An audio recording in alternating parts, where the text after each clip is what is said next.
Hello and welcome to Monastery Dropouts. My name is Josh. Today I want to talk about the spiritual benefits of cold and hot therapy. I am a medical professional, I'm a nurse practitioner, but I don't want to speak in that capacity today.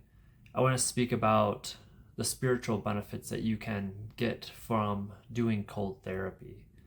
There's a lot of stuff online about cold therapy and the benefits, so you can look those up if you want to. There's a lot of scientific proof for how great cold therapy and hot therapy are for you.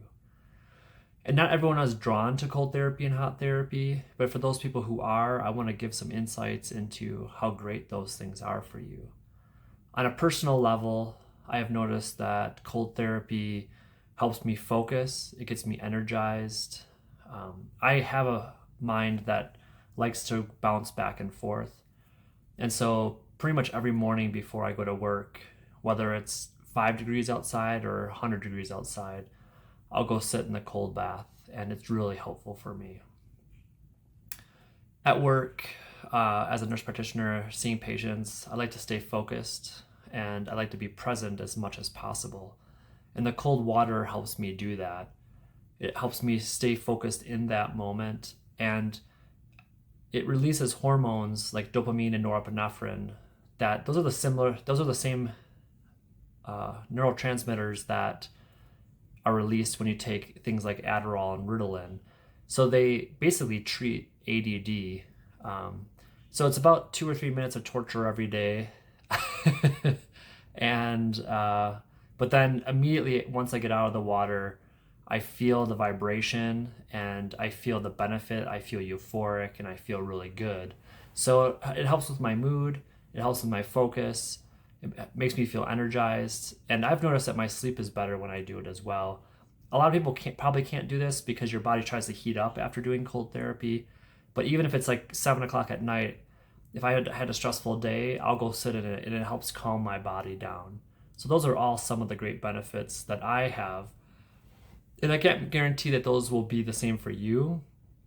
But I do want to talk about the spiritual benefits because there's a lot there, and I've gained a lot by using cold as a therapy for myself.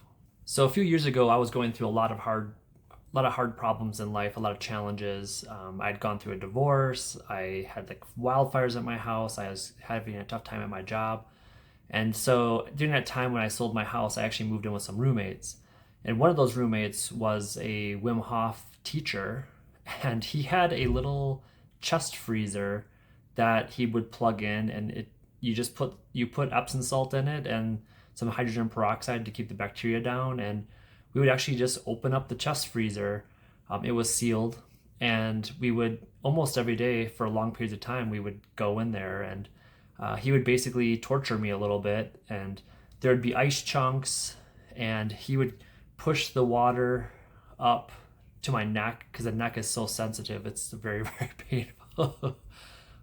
But we would oftentimes do the Wim Hof breathing technique, and I don't know much about Wim Hof, but I do know that the breathing technique was very, very amazing. I don't really do it now, but back then it was really nice for me. And then we would just stand in the sun after we did the cold therapy, and sometimes we would listen to music that was meditative, and it just really helped us center ourselves. So I started doing it back then, probably close to 5 years ago now, and then I bought my own cold tub a couple years ago, and I've been doing it most days of the week since then. And what I've noticed is, on a spiritual level, it's a very, very beautiful thing where you go into the pain. There's a certain amount of pain that hits you, and it feels like little stabbing things all over your body. And you know it's going to happen, so you get to choose your own pain. But going through that pain in the cold tub, it helps you go through the pains of your life. It's like a little microcosm of the pains that you experience throughout life, or the challenges you experience.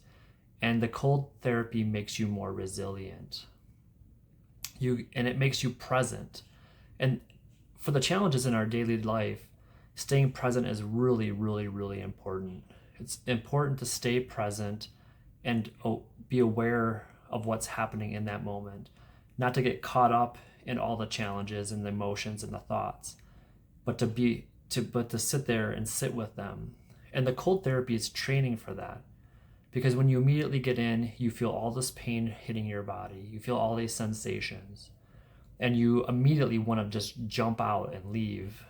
And for most people, when they start doing it, they start hyperventilating and you start gasping for air. And so that's another training technique. And that's something that my roommate at the time had taught me as a Wim Hof teacher. He taught me that the key is to slow the breath. And so you may hyperventilate for, a good 20 seconds before you can slow the breath. Now my body, if it's really cold, I'll gasp a couple times and then I just start breathing more slowly. And you get to feel that relaxation hit you. And after a certain amount of time, you actually start to feel warm in this very, very cold water. And you start to feel really good.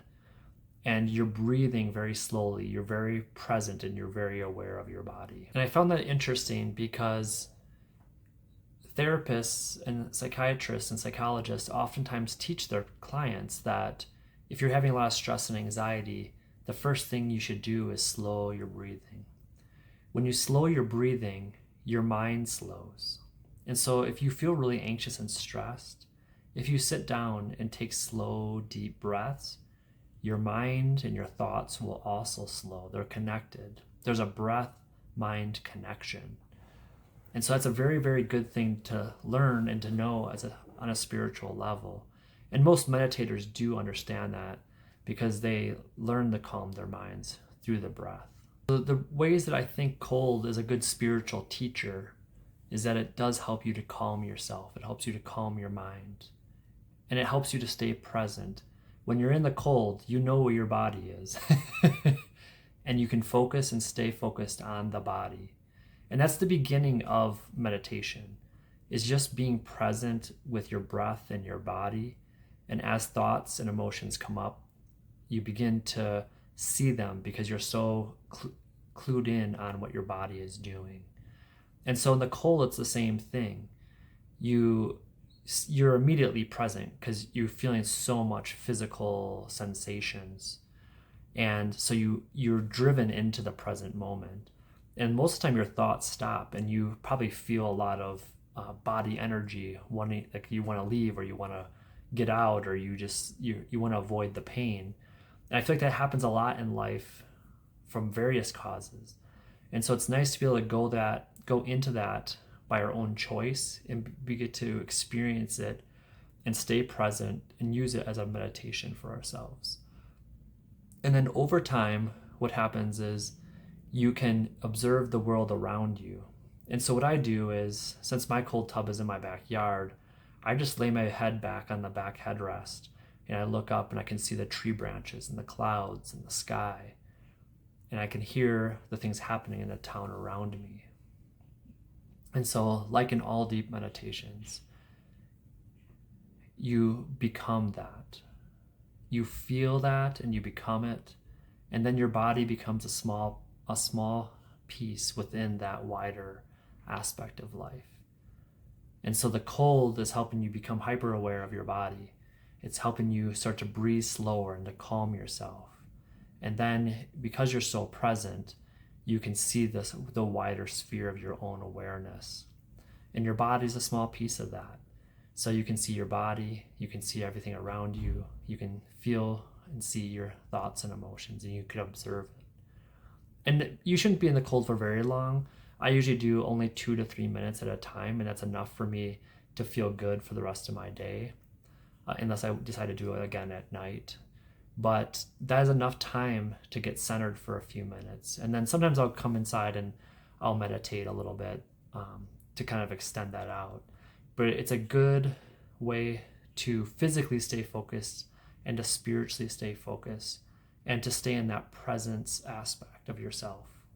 And you want to stay in that presence of yourself because you are that wider awareness and that witness. And so it helps you slowly move into that. Now, there's a lot of people who they can't handle the cold. And so there's a lot of reasons for that. I noticed that males tend to enjoy the cold more than the females, but it's not a true 100% across the board. I've done cold plunges with plenty of females and they love it.